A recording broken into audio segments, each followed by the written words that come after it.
जय श्री कृष्ण। जियो गीता के संग, सीखो जीने का ढंग। आत्मीय बंधु भगिनी, सादर प्रणाम। श्रीमद् भगवद गीता का नित्य स्वाध्याय यह आग्रह पूर्वक हम सब लोग करें, क्योंकि हम सब लोग अपने जीवन को सुखी बनाना चाह रहे हैं। हम सब लोग एक लक्ष्य लेकर के बढ़ रहे हैं। परिवार का सुख, समाज का सुख, राष्ट्र का सुख, यह सब परस्पर एक दूसरे से जुड़े हुए हैं।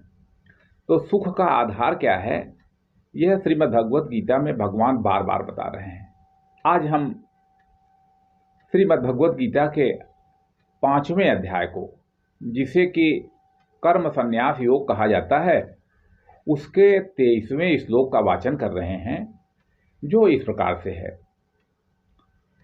शक्नोति हैव यः सोढुं प्राक् शरीर विमोक्षणात् काम क्रोधोद्भवं वेगं स युक्तः स सुखी नरः।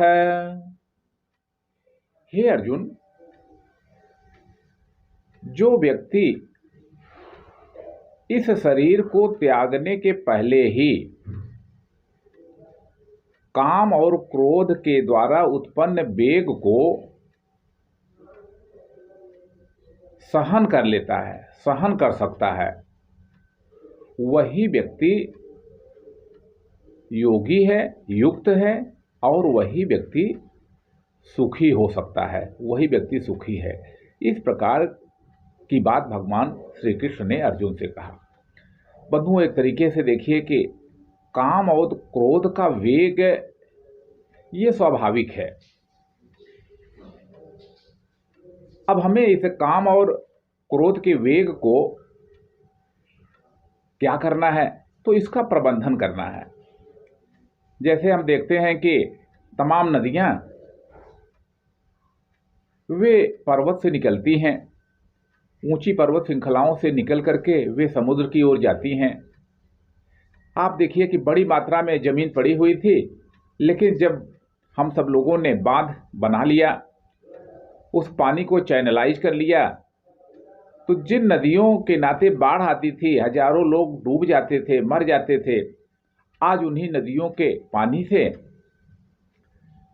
सिंचाई होती है और जिससे बड़ी मात्रा में फसलें उत्पन्न होती हैं। तो वही बात यहाँ पर भी है कि ये जो काम और क्रोध का वेग है, यह एक ऐसी नदी का प्रवाह है, अगर इसे नियंत्रित नहीं किया गया तो व्यक्ति का विनाश हो जाता है, व्यक्ति दुखी हो जाता है, और वो कभी भी न युक्त हो सकता है और न सुखी हो सकता है।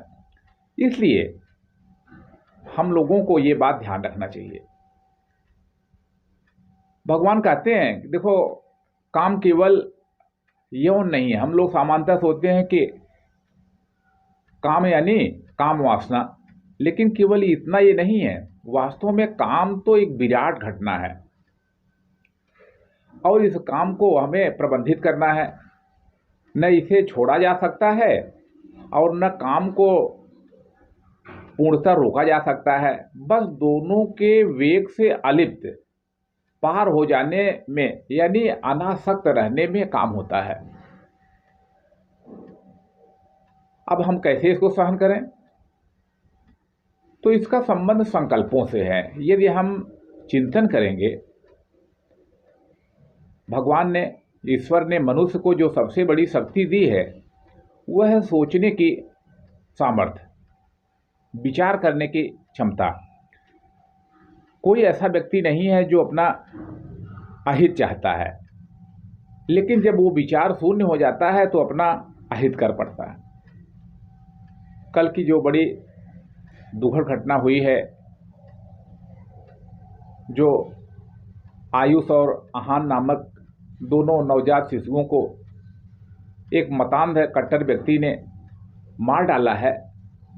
पहली बात तो हम इन दोनों भाइयों को, उनके साथ जो भी नृशंस घटना हुई है, उन दोनों पवित्र आत्माओं को श्रद्धांजलि अर्पित करते हैं और विचार करते हैं कि देखिए कि वो मतांध व्यक्ति कैसे विचारों के जाल में फंसा हुआ है कि जिसके यहाँ वह चाय पीने गया, जहाँ वो रिश्ता बना करके रखा था, जिस पर वो कितना विश्वास करते थे उस परिवार के लोग, उनके बेटों को ही वो हत्या कर देता है। तो ये सब केवल हम कहना चाहते हैं कि केवल एक विकृत सोच के नाते है। तो काम और क्रोध को नियंत्रित करने के लिए सोच का विकसित होना बड़ा जरूरी है, और सोच को विकसित करने का ये माध्यम है ज्ञान, और ज्ञान का आधार है श्रीमद् भगवत गीता। तो जो हमारे जीवन में अशांति है, चंचलता है, संघर्ष है, ये सब उत्पन्न होते रहते हैं, इनके वेग को भगवान कह रहे हैं कि शरीर का नाश होने के पहले ही सह लो। ये एक बड़ी महत्वपूर्ण बात है कि शरीर के शांत होने का क्यों इंतजार किया जा रहा है। ये इसलिए किया जा रहा है कि अगर हम केवल बीमारी के नाते सहते हैं, अपमान के नाते सहते हैं, तो ये फिर हमें जब अगला जन्म होगा तो वहाँ भी इसको हमें लेकर के जाना पड़ेगा। वास्तव में आप देखिए कि हम सब लोगों को सहना पड़ता ही है। एक उदाहरण दे रहे हैं, जैसे कोई नौकरी कर रहा है, कोई पुलिस में नौकरी कर रहा है, कोई विद्यालय में नौकरी कर रहा है, तो उसको अपने बड़े व्यक्ति की डांट को सहना ही पड़ता है। परिवार में माता पिता डांटते ही हैं, लेकिन जहाँ प्रेम रहता है वहाँ ये डांट असर नहीं करती है, और जहाँ वैसे डांटा जाता है और हमें लगता है कि ये कमज़ोर है, तो वहाँ हम अटैक कर देते हैं। तो ये बात है कि जो वेग है, वेग में वास्तव में विज्ञान में भी बात कही गई है कि वेग परिवर्तन की जो दर होती है, और उसमें जो व्यक्ति का वजन है, अगर उसमें मल्टीप्लिकेशन कर दिया जाए तो एक बल का प्रभाव उत्पन्न हो जाता है। सबने, जो भी साइंस के विद्यार्थी, उन्होंने पढ़ा होगा कि F बराबर ma। ma क्या, ma में मास है m, और ये क्या है, ये वेग परिवर्तन की दर है। तो किसी व्यक्ति का वेग 0 है और 1 घंटे के बाद उसका वेग बढ़ गया, काम वेग बढ़ गया, तो इसमें संतुलन बनाने की बात हो रही कि काम अगर शुरुआत में और अंत में ये दोनों बराबर हैं तो इनको माइनस करने से 0 हो जाएगा, फिर जो है आपके अंदर काम की शक्ति उत्पन्न नहीं होगी। इसीलिए श्रीमद् भगवत गीता में समता की बात बार बार कही जाती है। हम सब लोग गीता के सिद्धांतों को नित्य पढ़ें, नित्य समझें, नित्य जिएं।